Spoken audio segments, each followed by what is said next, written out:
Good morning, students. Myself Digvijay Singh, Assistant Professor GK Govani PG College, Bhinmal. Today, we are discussing about a beautiful poem written by Emily Dickinson, The Chariot. Eh, Before discussing the poem, we note some short background of the poetess.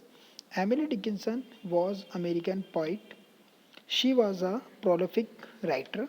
She has lack of titles in his poetry and death and immortality as a theme of her poem.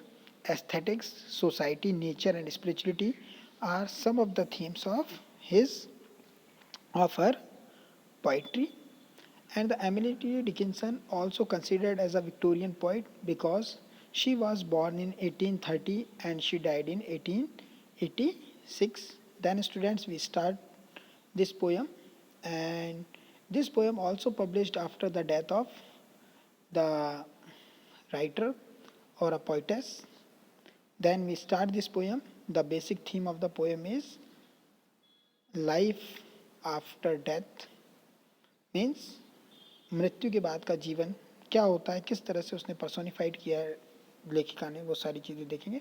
In this class we discuss the starting two stanza of the poem. Because I could not stop for death he kindly stop for me the carriage held but just ourselves and इमॉर्टिलिटी.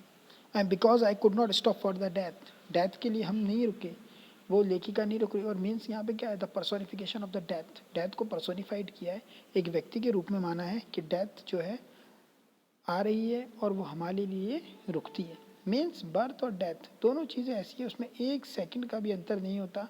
जो उसका particular time fix होता है उस समय पे death होती है और बर्थ होता है. He kindly stop for me and he kindly stop for me, और डेथ उसके लिए रुकी, उसको पर्सोनिफाइड किया है, वो उसके लिए रुकी. द कैरियज, कैरियज मीन्स उसकी जो बग्गी है, जो घोड़ा गाड़ी होती है, घोड़े के साथ में जो गाड़ी लगी होती है उसे कैरेज बोलते हैं. Held but just our selves, और हमें ले जाने के लिए ही वो कैरेज बना है, वो बग्गी बनी है. And immortality, and is provide immortality because the soul is immortal. Soul कैसा होता है, इमॉर्टल होता है, सोल कभी मरता नहीं है, तो वो हमें इमॉर्टिलिटी की तरफ ले जाती है. जैसे गीता में लिखे हुए ज्ञान में लिखा है कि जो सोल है, जो आत्मा है, उसे किसी भी शस्त्र से नहीं मारा जा सकता, किसी शस्त्र से नहीं काटा जा सकता, वो अमर होती है और वो एक रूप से दूसरे रूप में परिवर्तित होती रहती है. तो ये वाली बात इटर्निटी की राइटर ने ये कहा. और क्रिश्चियनिटी में भी हम पुनर्जन्म की बातों को मानते हैं, पुनर्जन्म को मानते हैं. तो ये सारी चीज़ें वहाँ पे राइटर जो पोइटेस है वो कहती है. वी स्लोली ड्रोव, और वी स्लोली ड्रोव मतलब इस संसार को जब छोड़ के हम जा रहे हैं तो वी स्लोली ड्रोव, हम ड्राइव कैसे कर रहे हैं, स्लोली. जो डेथ है वो अपने कैरेज को कैसे ड्राइव कर रही है, चैरियट को. चैरियट क्या होता है, रथ. चैरियट जो रथ है उसको स्लोली ड्राइव कर रही है.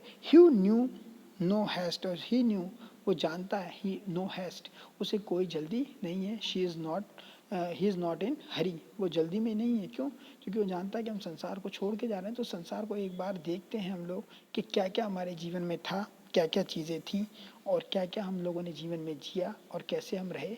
तो व्यक्ति जब संसार को छोड़ के जा रहा है, मौत की बग्गी में बैठा हुआ है और उसे मौत ले जा रही है, तो वो क्या देखता है, देखते हैं I put away and I had put away. जैसे हम लोग कहते हैं कि हमें जीवन से कभी काम से फुर्सत नहीं मिलती, हमारे कोई जीवन में जो समस्याएं हैं उससे मुक्ति नहीं मिलती, लेकिन मौत सबसे मुक्ति दे देता है. देखते हैं यहाँ पे क्या लिखा हुआ है. My labour, labour means hard work और टॉयल, वो सबका सब. एंड माई लेजियर टू, और my leisure too means, my leisure means enjoyment. मेरी जो समस्याएं थी और जो मेरा इन्जॉयमेंट था, सबको क्या करा इन्होंने, धीरे धीरे मौत ने क्या करा, for his civility. Civility means जो उसका सदाचार है, विनम्रता है, किसकी, डेथ की. डेथ बहुत विनम्र तरीके से हमें अपने साथ ले जाती है, कर्टसी शो करती है, और उसकी विनम्रता को हमें मानना पड़ता है. उससे मौत से कोई जिद नहीं कर सकता, वो हमें अपने साथ ले जाएगी. माई लेबर माई लेजियर टू, और लेजियर मीन्स इन्जॉयमेंट. जो हमारे अच्छे पल थे, सुख के पल थे, हमारी मेहनत के पल थे, दुख के पल थे, उन सबको अपने साथ वो खींच कर ले जा रही है. यानी कि मौत से कोई भी नहीं बच पाया है और वो हमें अपने साथ में ले जाती है. और किसकी तरफ ले जाती है, इमॉर्टिलिटी की तरफ, अमृत्यु की तरफ हमें मौत ले जाती है. मृत्यु हमें एक नया जीवन देती है। तो यही सारे भाव जो हैं राइटर ने यहाँ पे लिखे। इमॉर्टलिटी और डेथ इसकी मेन थीम है पोइटिस की, और वो ये सारी बातें यहाँ पर कहती है। अगले वाले स्टेंजा को भी हम देखते हैं बच्चों।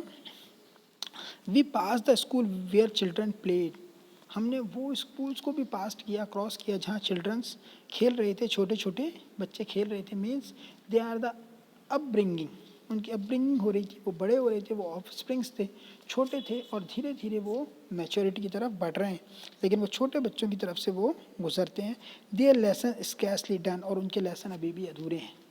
मीन्स ये यहाँ पे बहुत डीप मीनिंग है इस लाइन का। देयर लेसन स्कैर्सली डन, मतलब हमारे भी जीवन के काम ऐसे ही अधूरे रहते हैं, और कब जाके पूरे होते हैं, जब हमारी मृत्यु हो जाती है। मृत्यु तक भी हमारे कोई ना कोई काम चलते हैं। तो इसी तरह हम छोटे बच्चों के जो लेसन्स हैं, जो उनके होमवर्क्स हैं, वो इनकम्प्लीट हैं और वो अभी भी कंप्लीट नहीं हुए। तो उसका मतलब ये है कि हमारे भी जो लेसन्स हैं जीवन भर कंप्लीट नहीं होंगे, हम ऐसी सारी चीज़ों से जीते रहेंगे। We pass the fields of gazing grain, और जहाँ पर हम लोग देख रहे हैं कि फील्ड से गुजर रहे हैं, वहाँ गेजिंग ग्रेन, वहाँ पे लहलहाती फसलें हैं, उन फसलों के खेतों से भी हमारा निकलना हो रहा है। और वी पास द